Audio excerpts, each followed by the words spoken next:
আগন্তুক ৭৯ সংখ্যক স্বাধীনতা দিৱসক লৈ ৰাজ্য তথা দেশত তীব্ৰ তালাচী অভিযান চলি আছে।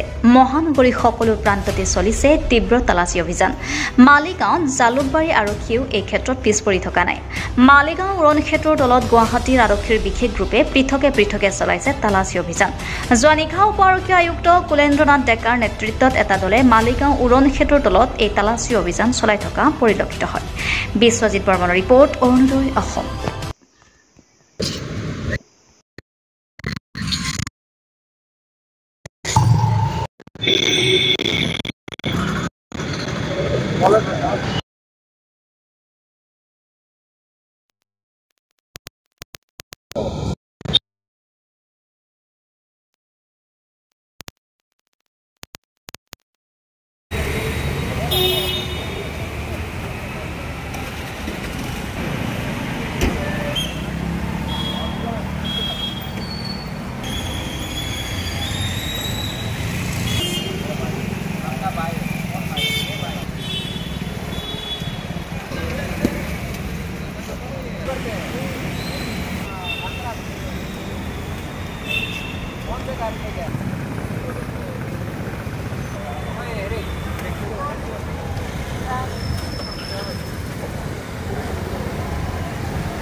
পোন্ধৰ আগষ্ট উপলক্ষে সমগ্ৰ গুৱাহাটী মহানগৰতে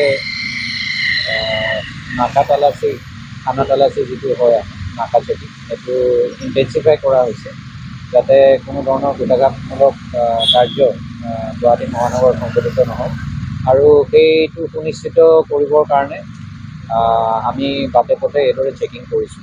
আৰু ইয়াৰ উপৰিও বিভিন্ন ধৰণৰ কাম আমি কৰিছোঁ, যেনেকৈ হোটেলৰ চেকিং কৰা, লজ চেকিং কৰা, বিভিন্ন পাৰ্কিং লজ চেকিং কৰা, টেনেণ্ট ভেৰিফিকেশ্যন কৰা, সেই গোটেইখিনি কামেই কৰি থকা হৈছে যাতে আমি গুৱাহাটীখনক ছেফ এণ্ড চিকিউৰ ৰাখিব পাৰোঁ।